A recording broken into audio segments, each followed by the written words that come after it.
घुमंतु भाषा शब्द संचय प्रविधि शिविर में पधारे सभी अखिल भारतीय शोधार्थियों को मैं विशेष रूप से स्वागत करता हूं। स्वागत इसलिए कर रहा हूं कि मैं लखनऊ में खड़ा हूं और लखनऊ मेरी कर्म भूमि है। 16-17 साल जो कुछ भी भोपाल में मैं दिखता हूं वो लखनऊ में बना हूं। तो ये एक बहुत महत्वपूर्ण शहर है मेरे लिए। तो आप सभी का मैं अभिनंदन करता हूं अपने शहर में। और मंच पर आसीन हमारे माननीय कुलपति प्रोफेसर एस.के. द्विवेदी जी, हमारी परम श्रद्धेय दीदी आदरणीय विद्या बिंदु जी, जिनका आशीर्वाद बहुत वर्षों से लखनऊ में हमें मिलता रहा, और आदरणीय कविता जी, जिनका उद्बोधन आपने सुना, प्रेरक उद्बोधन, हमारे आदरणीय प्रोफेसर धर्मेंद्र पारे जी, प्रोफेसर पवन अग्रवाल जी, प्रोफेसर रामपाल गंगवार जी और मित्र डॉक्टर बलजीत श्रीवास्तव जी, और सभागार में उपस्थित समस्त मेरे अध्येता मित्रों, आप सभी को पुनः एक बार अभिवादन। बाबा साहेब अम्बेडकर केंद्रीय विश्वविद्यालय में आयोजित इस शिविर में आप जिस विषय पर काम करने वाले हैं उसकी एक पृष्ठभूमि है। पिछली कार्यशाला में भी अंतिम दिन आपसे मेरा संवाद हुआ था, तो मुझे ये बात पता है कि क्या काम चल रहा है, और अभी आदरणीय कविता जी ने बताया भी। एक इसमें शब्द लिखा है शिविर, इस पर मेरा ध्यान गया कि शिविर शब्द का क्या मतलब होता है। अमूमन ये सैनिक और फौजियों के संदर्भ में उपयोग होता है, जब आप कहीं डेरा डाल देते हैं। कब? जब सूर्यास्त होने वाला है। संस्कृति के क्षेत्र में जो सूर्यास्त दिखाई दे रहा है उसमें सवेरा लाने का काम आप करते हैं, और ये तभी होगा जब आप एक शिविर में रुक करके अपने फिर से अगले युद्ध की तैयारी करें और फिर अपने काम पर डट जाएं। तो ये शिविर संगोष्ठी नहीं है, कार्यशाला भी नहीं है, ये वास्तव में शिविर है। क्योंकि जैसा बताया अभी कविता जी ने कि किस तरह से इस टीम ने बड़े मुश्किलों से शब्दों का संचयन, उन समुदायों से संवाद, और अतिरिक्त एडिशनल चार्ज निभाने वाली मातृशक्ति ने भी किस तरह से काम किया है। और भाषा भी एक माता ही है, तो मातृशक्ति इसमें बहुत ज़्यादा दिख रही है, और उनके माध्यम से भाषा का संरक्षण हो रहा है। तो इससे बड़ी बात क्या हो सकती है। इसके लिए आपका पुनः एक बार अभिनंदन है।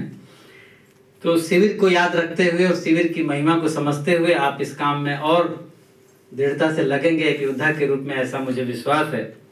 और जैसा कि बताया गया कि 5 समुदायों की इस भाषा पर, उनके शब्द संचय पर काम चल रहा है और तीसरे चरण में पहुंच गए हैं। तो तीसरे चरण का ही दूसरा शिविर है। तो अगला शिविर भी लगे, कहीं भी लगे, इसकी मैं शुभकामना देता हूं और कामना करता हूं कि वो जरूर लगेगा।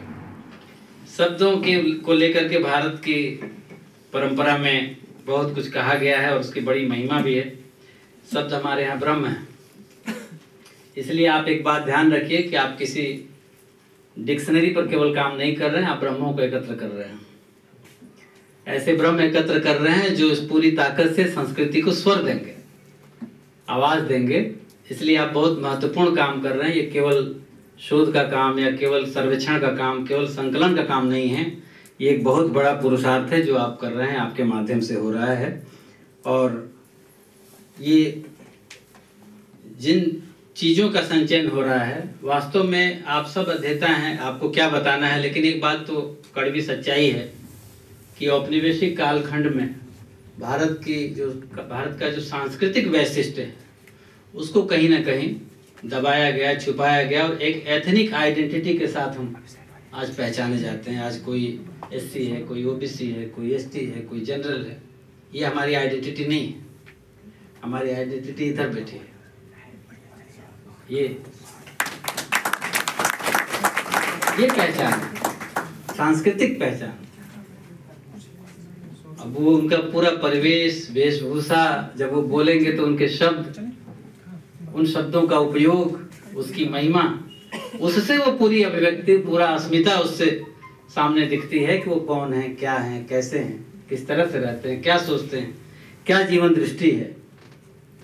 ये जो सारे शब्दों का संकलन है, ये केवल टॉकिंग डिक्शनरी नहीं है, ये हमारे सामुदायिक अस्मिता का आधार बिंदु है और एक तरह का शिलालेख है जो मिटने वाला नहीं है और आने वाली पीढ़ियों को ये बहुत रास्ता देगा, बहुत समृद्ध करेगा।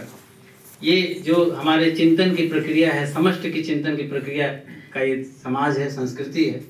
इस समष्टि में जो शब्द हैं, उसके जो ब्रह्म हैं, उनके संकलन से आप जो स्वर दे रहे हैं, ये बहुत बड़ी भूमिका अकादमिक जगत में भी निभाएंगे, क्योंकि आज़ादी के अमृत महोत्सव में हमने ये महसूस किया कि भारत में अभी भी हमारे वास्तविक स्रोतों तक अभी नहीं पहुंचा गया है, खासकर सामाजिक विज्ञान के क्षेत्र में। डाटा साइंस का उपयोग दुनिया भर का बढ़ा है, लेकिन अभी भी वास्तविक स्रोतों तक जो हमारी श्रुति परंपरा में है, वाचिक परंपरा में है, लोक परंपरा में है, वहां तक पहुंचने का एक उपक्रम अभी शेष था, जो अब जनजातीय लोक कला अकादमी के माध्यम से और आप जैसे बड़े लड़ाकू सैनिकों के माध्यम से चल रहा है। और आप वास्तव में इस भारत की श्रुति परंपरा, वाचिक परंपरा की निरंतरता को खोज के लाने का एक भगीरथ प्रयास कर रहे हैं। आप सब इसके लिए बहुत बधाई के पात्र हैं। हमारी परंपरा में, हमारी वाचिक परंपरा में जो शब्द हैं, वो वास्तव में एक तरह से मैं समझता हूँ जो वो सूर्य हैं, जो हमारी संस्कृति को प्रकाशित करते हैं, उसके पूरे आलोक को अभिव्यक्त करते हैं। इन शब्दों का संकलन निश्चित ही बहुत महत्वपूर्ण है। और ये जो वर्षों की खाई है, जो औपनिवेशिक युग की मैं बात कर रहा था, इसमें जो खाई समाज में दिखती है, उसमें भी एक ब्रिज का काम करेंगे, सेतु का काम करेंगे आगे चल के। आज नहीं पता चल रहा है, लेकिन आप देखेंगे 10 साल बाद, 20 साल बाद कि इस डिक्शनरी का कैसे उपयोग बढ़ेगा। अभी पारे सर मुझे 3-4 दिन पहले बता रहे थे दिल्ली में कि घुमंतुओं पर जो काम 3-4 साल पहले शुरू हुआ और चौमासा में छपा, साहित्य अकादमी ने अनुरोध करके चौमासा के उन अंकों में से कुछ चुनिंदा लेखों को अंग्रेजी में अनुवाद करके साहित्य अकादमी ने प्रकाशित किया है। और इसी बार इसके अंक में ये कोई सामान्य घटना नहीं है, सामान्य बात नहीं है। आप जब चौमासा के लिए लिख रहे होंगे और डांट डपट खा रहे होंगे पारे जी की, तब आपको लग रहा होगा कि पता नहीं ये कभी चौमासा में भी छपेगा कि नहीं, लेकिन आप देखिए कि वो कहाँ से कहाँ तक पहुँच गया है।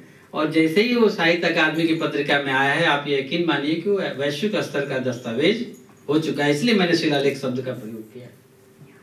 तो ये कोई सामान्य काम नहीं है, ये कोई निपटाने वाला काम नहीं है। ऐसा भाव आप अगर है भी थोड़ा बहुत मन के कोने में, तो उसको निकाल दीजिए। आप बड़ा काम कर रहे हैं, बड़ा काम, महान कार्य कर रहे हैं। महान शब्द उसके लिए ज्यादा उपयोगी है। मैं सोच रहा था अगले शिविर में उपयोग करूंगा, लेकिन आज ही कर ले रहा हूँ कि महान काम कर रहे हैं।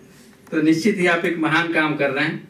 और ये जो शब्दों का संकलन है, इसमें वास्तव में ये सामुदायिक जीवन दृष्टि और सामुदायिक जीवन दर्शन को अभिव्यक्त करने वाले शब्द हैं। ये किसी, जैसे हम, आपने किसी चीज का नाम पूछा और बंजारा के किसी भाई ने उसका शब्द बताया, वो केवल शब्द नहीं है, उनकी जीवन दृष्टि भी उसमें अभिव्यक्त होती है कि वो उस चीज को कैसे देखते हैं। अगर उन्होंने माँ को कुछ और शब्द कहा है, बहन को कुछ और शब्द कहा है, गाय को कोई और शब्द कहा है, तो उसमें उसकी दृष्टि भी निहित है। इस बात को भी समझने की जरूरत है। और आगे चल करके इन शब्दों से इतिहास लिखा जाएगा, सामाजिक विज्ञान के दस्तावेज तैयार होंगे, भौगोलिक विवरण तैयार होंगे, जिसको हम ओवरऑल होलिस्टिक वे में सोशल साइंसेज कहते हैं। आज एम्पिरिकल रिसर्च का अप्रोच बढ़ा है दुनिया में, और ICSSR जैसी संस्थाएं एम्पिरिकल रिसर्च को बढ़ावा दे रही हैं, और भारत में इसकी बहुत ज़रूरत भी है। तो एम्पिरिकल रिसर्च का ये आधारभूत दस्तावेज बनने वाला है, ऐसा मैं मानता हूँ। और आप सब इसके सूत्रधार हैं।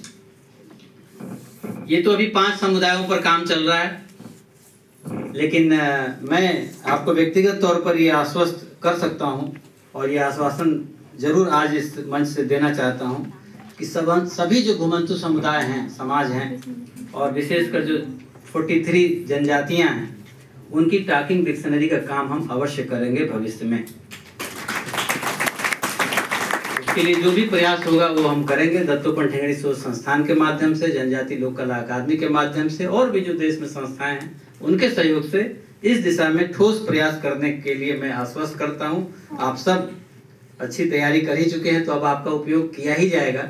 आप बचने वाले नहीं हैं, क्योंकि सिखा करके हम छोड़ने वाले भी नहीं हैं। एक बार तैरना सिखाएंगे तो फिर से आप समुद्र में डूबने के लिए तैयार रहिए। और कुछ बातें मैं एक दो बात और कह के मैं अपनी बात समाप्त करूंगा। अभी बात हो रही थी कि पवन सर ने बताया कि पारे जी उनके विद्यार्थी हैं। देखिए, परोक्ष या प्रत्यक्ष की बात नहीं है, लेकिन मैं आपसे ये कहना चाहता हूं कि भारत एक ऐसा देश है जो सदियों सदियों से ये मानता रहा है कि अगर आप गुरु को चाहते हैं, गुरु ढूंढ रहे हैं, गुरु की आकांक्षा है, गुरु की अभिलाषा है, अगर आप ऐसे शिष्य हैं जिसको अच्छे गुरु की, सच्चे गुरु की आकांक्षा है तो मिल ही जाएगा। ये विश्वास सदियों से भारत की जनता को है। और आपको कविता जी, पारे जी, विद्या बिंदु जी ऐसे लोग गुरु आपको मिले हैं तो ये कोई सामान्य बात नहीं है, सामान्य घटना नहीं है। आपने पूर्व जन्म में और इस जन्म में कुछ बड़े पुण्य काम किए होंगे, इसलिए ऐसे गुरुओं का सानिध्य मिला है निश्चित है। और जो काम आपको मिला है यह भी कोई सामान्य घटना नहीं है, यह भी एक बहुत बड़ा दैवीय संयोग है। क्योंकि आप कहीं अंग्रेजी के प्रोफेसर हैं, वो अनुपमा जी, और आप कहीं वो सोनी जी बनारस में रहती थी, अब लखनऊ में रह रही हैं, ये नासिक से हैं। ऐसे अलग अलग विषयों के अलग अलग स्थानों के लोग हैं, लेकिन इन सारे स्थानों से आकर के अलग अलग विषयों के लोग, अलग अलग जगहों के लोग एक प्लेटफॉर्म पर आकर के एक बड़े काम में, एक महान कार्य में अपनी आहुति दे रहे हैं, इस यज्ञ में संविधा डाल रहे हैं। तो ये आपके लिए कोई बड़ा पुण्य प्रताप है जो यहाँ तक खींचकर लाया है। निश्चित ही आप सब बड़े साधुवाद के पात्र हैं। और गीता का एक प्रसंग मुझे याद आ रहा है कि जब आप बड़े मनोयोग से और बड़े पवित्र भाव से आप जब अच्छे काम के लिए उतरते हैं मैदान में तो आपको कृष्ण का साथ मिल जाता है। जब कौरवों और पांडवों का युद्ध हो रहा था और पांडवों को 5 गांव भी नहीं मिला और वो जब लड़ने के लिए उतरे धर्म युद्ध, तो उन्हें कृष्ण का साथ मिला। आपको भी कविता जी का साथ मिला है, पारे जी का साथ मिला है, क्योंकि आप एक बड़ा काम, महान काम अपने हाथ में लेकर चल रहे हैं। मैं इस पूरे शिविर के लिए शुभकामनाएं देता हूं, बहुत बहुत साधुवाद देता हूं, विशेषकर बाबा साहेब अम्बेडकर केंद्रीय विश्वविद्यालय के माननीय कुलपति जी को और डीन महोदय को कि आपने लखनऊ तक ये आवाज़ पहुंचा दी अपने माध्यम से। और ये काम और आगे बढ़ेगा, विस्तार होगा, ऐसा मुझे विश्वास है। और हम सब मिल करके कदम ताल करेंगे, इस काम को आगे बढ़ाएंगे। मैं पुनः आप सबको शुभेच्छाएं देता हूं और विश्वास करता हूं कि अगले शिविर में फिर हमारी भेंट होगी। तब तक के लिए राम राम।